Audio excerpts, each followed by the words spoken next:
Hi guys, and welcome to another episode of How To. Today we're going to be having a look at the DJI Osmo Mobile 2. I've been really looking forward to this as I've been using 3-axis gimbals for a little while now, and this one is one I'm particularly looking forward to as it's got the DJI software, which is a lot better than the software I've been using, especially from Gion. The software is a little bit lacking. The build quality of this is actually very good, maybe not as good as the Gion's, but it's still very good. But what really makes up for this, and I think this is why this is the best 3-axis gimbal right now for your mobile, is the software and what it can do and how easy it makes your life. So it'll make your videos look from something like this to something that looks a bit more like that. So as you can see, that makes it a lot more professional, a lot more smoother, and basically makes it look as though it was made with a professional camera. And if you've got a good enough phone, these can be 4K and be very smooth. Okay, so let's have a look what comes in the pack. So the box itself is actually very sturdy. So let's open this up. What we've got is your startup manual with the instructions, so they're very basic. So let's put that to a side and let's pull this out. So what you've got here is the DJI nice box. So it's quite firm, so it's nice and easy, quite good for traveling with if you don't want your gimbal to be damaged. And let's open that up. So it's actually very simple inside. All you've got is the gimbal itself plus a USB charging cable over here. So let's take the gimbal out. So that's pretty much it. So you're ready to go. There's very little setup with this, so it's very fast, and I've been using it quite a lot, and then just taking my phone out when I needed to and putting it back in is very simple indeed. So let's have a look how we put the phone and set up the gimbal to get started. First thing you're going to want to do is put the phone into the gimbal. So make sure the camera is facing up, slide it in so it opens up nice and easily and grips the phone really well, and just push it down so it is nice and straight. Just make sure it's very level here because you don't want the picture to be slightly skewed. Okay, so as you can see, it's not balancing very well. So the motors in this are fairly strong, but they're not strong enough just to pull your phone up. So what you need to do is make sure the gimbal is well balanced. So you just twist that, and this takes a little bit of practice, and you just push it out as much as you need to. What you're looking for is for the phone itself to be balanced just like this. So basically it's not leaning one side or another. So that just makes it easier for the gimbal to work with it. If you don't get it perfect, it's okay, but it does mean that you're not going to get as good results. So try balancing it out. Once you balance it and using the same phone, you don't need to rebalancing as long as you keep the settings the same. So you can just pop the phone back in and it'll work just fine. So what we do now is hold the power button down, and here we go. So the phone, so the gimbal has woken up, so you can see now it is working perfectly. So it is keeping the phone steady basically as you move around. So there's two modes. So this is the pan follow mode. So as you can see now, the phone will follow with the gimbal, and then it stops nice and gently. Okay, so that's pan follow mode. What you've got on the back is a green light when the pan follow mode is on, and that means that you literally are able to follow it from left to right, just panning.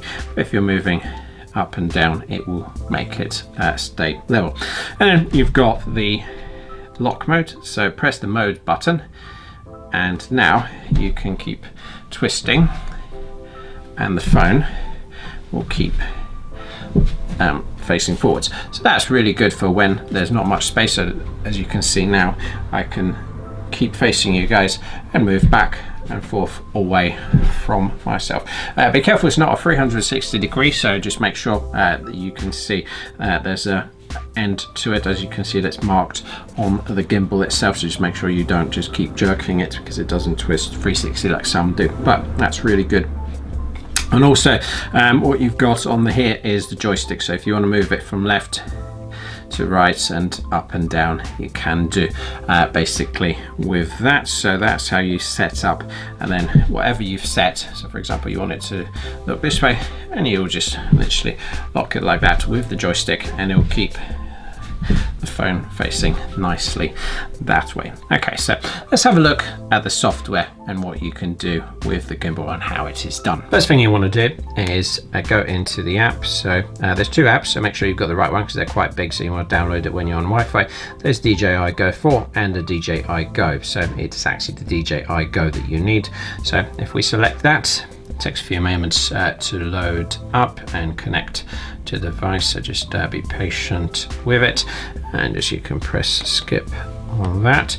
And this is the camera itself, so it's all now nicely started. So it starts off in the normal mode, so that's basically for all your types of shooting. There's no gimmicks with it, so you just move the camera around like you want to, and it's fully down to you what you're doing. The first thing we're going to have a quick look at is the controls here. So again, so you've got the joystick which moves the camera and the phone up and down and left to right, like so. You've got the mode, so there's two modes like I said. So the first one is pan follow mode, which we know that's in because that light is green there, and when we press it, it takes it into lock mode, so it goes into the amber. So let's put it back into the green like that. You can also zoom in with the zoom buttons here, so as you can see, you can zoom in and out just like that. So that's really nice and easy for you. Just be careful with that, especially when you're shooting in 4K, because it stops being 4K when you do that, because it's actually just zooming in digitally. So I prefer doing it post, but it's down to you. And also you've got the really handy record button, which basically just starts recording for you. You're not having to reach up here, which makes it nice and easy, and like that to get started. The first thing I want to show you, other than just a normal mode, is the cool modes that you've got on here for the video. So let's go into those. So you've got the auto mode, you've got the time lapse, the hyperlapse, and the motion time lapse.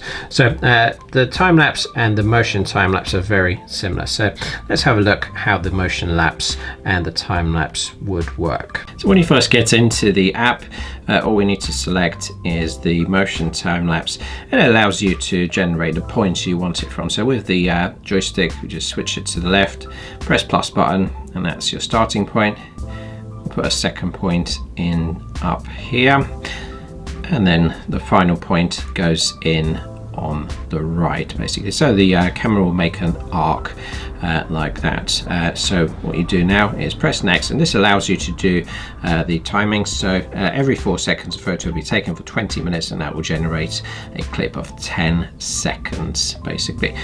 So all we have to do is press start, and it ends up with something that looks like this. Also, when you're doing a normal time lapse, it's very similar to this, it's just there's no motion, so it looks like this. What you do is just set up the camera and then set the time, and this was done for 20 minutes. As you saw, the time lapse and the motion time lapse are fairly similar. The only difference is obviously the motion time lapse moves the gimbal around for you, where the time lapse stays the same.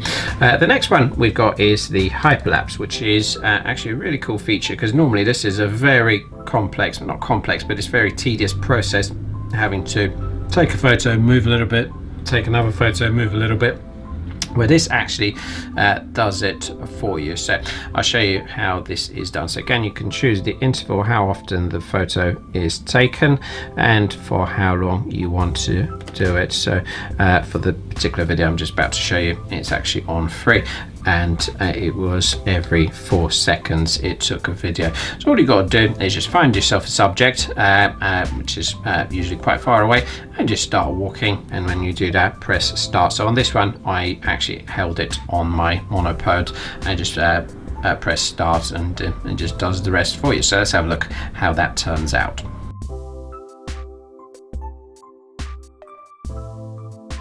So now that we've had a look at the videos, let's have a look at the photos. I don't use this very often, but it is actually quite useful, especially if you're not into photography very much. This makes it a lot easier for you. So I've selected the photo, and you can select different ones on here, so you can have a panorama. So let's have a look at 180 degree, for example. So just click into that, and it is now ready to take a long exposure 180. You can do panorama, and you can do ultra wide angle as well, but let's stick to the 180 degree.